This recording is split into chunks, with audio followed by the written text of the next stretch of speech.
I just had an editor quote me $40 to fix the grass and concrete in these 8 photos. So instead, I used AI and fixed all 8 myself in 10 minutes. And in this video, I'm going to show you the top 5 AI tricks inside of Photoshop that will quickly speed up your workflow and save you money. So first thing we're going to do is get rid of these jars on the table. So I'm going to hit Command A to select all, and I'm going to hit Generative Fill. I'm just going to type in clear counter top. And Nano Banana is getting scary, scary good.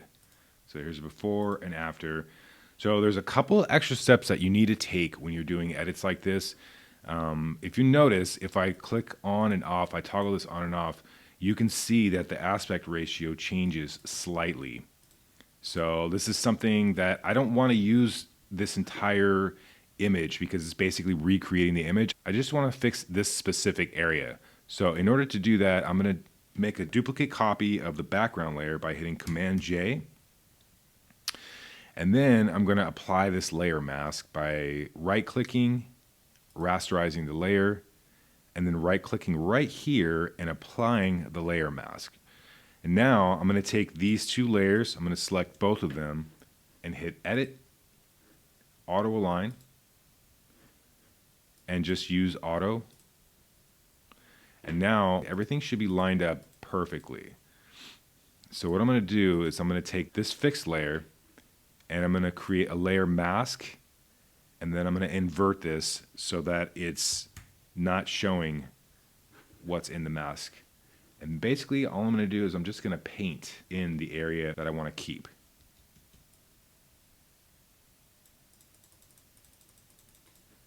That way we're not using it over the entire image, I'm just using it where I need it.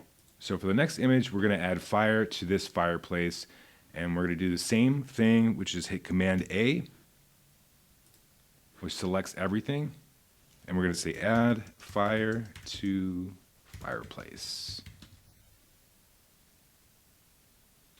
That looks good, but again, I don't want to use it over the whole image. I just want to keep this portion here. So I'm going to right click, rasterize layer, apply layer mask, duplicate this layer, select both, and auto align layers.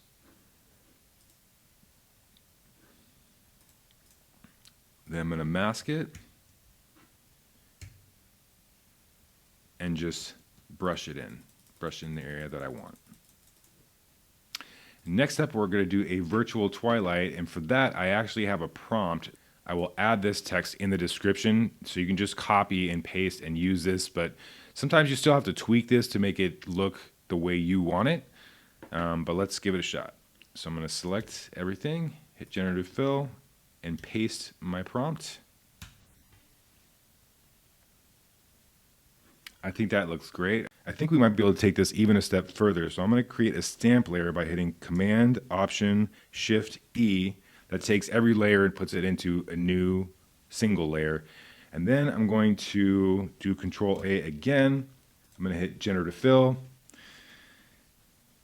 Add just a touch of clouds for interest. Perfect. So on to the next one. This one gets crazy. Check this out. This isn't my photo. I just found this on unsplash.com. I didn't have a rain photo that I could pull up. I've shot properties in the rain before, but it's been a long time. But I wanted to try this out. I wanted to see how far I can push the AI tool. So we're going to hit Command A, Generative Fill, make this a daytime photo, remove all signs of rain, sky should be blue, make it nice and sunny with a blue sky and wispy clouds. That is nuts. So here is the before and after. Truly amazing. If you are in real estate like I am, Of course, you need to look at these with go over these with a fine-tooth comb and make sure that nothing is being changed or altered that shouldn't be altered. And my suggestion, we're getting into the territory where you're manipulating the image and it's a little bit sketchy as to whether or not that's going to be something that violates real estate codes and ethics.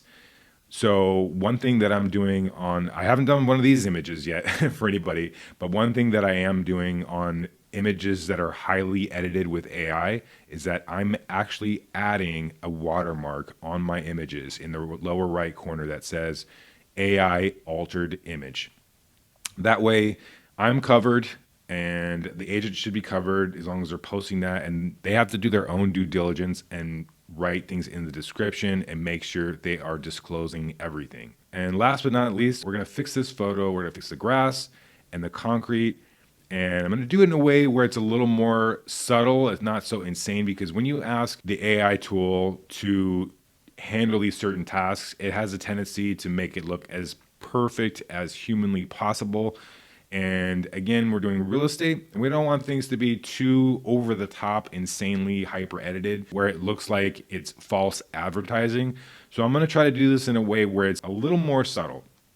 So we're going to select everything, hit generative fill, fix grass, and make concrete look clean. That looks amazing, but it doesn't look true. So if a prospective buyer saw this image and then they rolled up to that house, they're probably going to be pretty disappointed at what they see. So let's see if we can make this a little more true to life. So I'm going to duplicate this layer.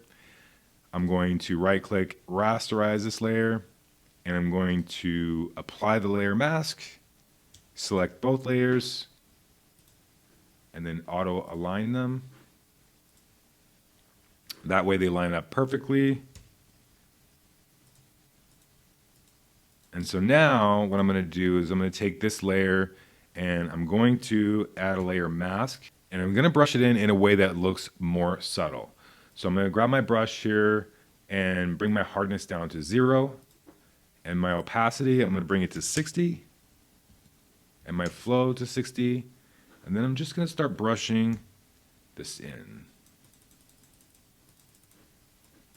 And we'll do a little bit of A/B testing to see what the final image looks like and how it's different than if I just used it all the way. So I'm just going to touch these areas over here to something like that. So I think this looks slightly more true to life. Here is the original. Here's what we edited. And here's what it looks like if I didn't mask it in. This just looks like it's literally like brand new concrete. And here it still looks like we've got some, discoloration and things like that. It looks a little bit more true to life.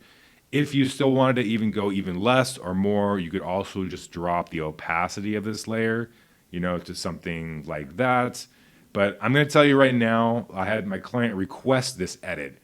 So if I were to say, okay, cool, let me edit that for you, and then I sent him back something, like this, that's just lightly touched, he's going to be like, what are you doing, man? Did you do anything? So I have to move it around, to get it to a place where there is it strikes a balance between the two. I think somewhere around here accomplishes that. So thanks so much for sticking around, guys. If you found this helpful, please subscribe to the channel. I'm putting out content like this every week, and I hope this is helpful to you. Thanks so much.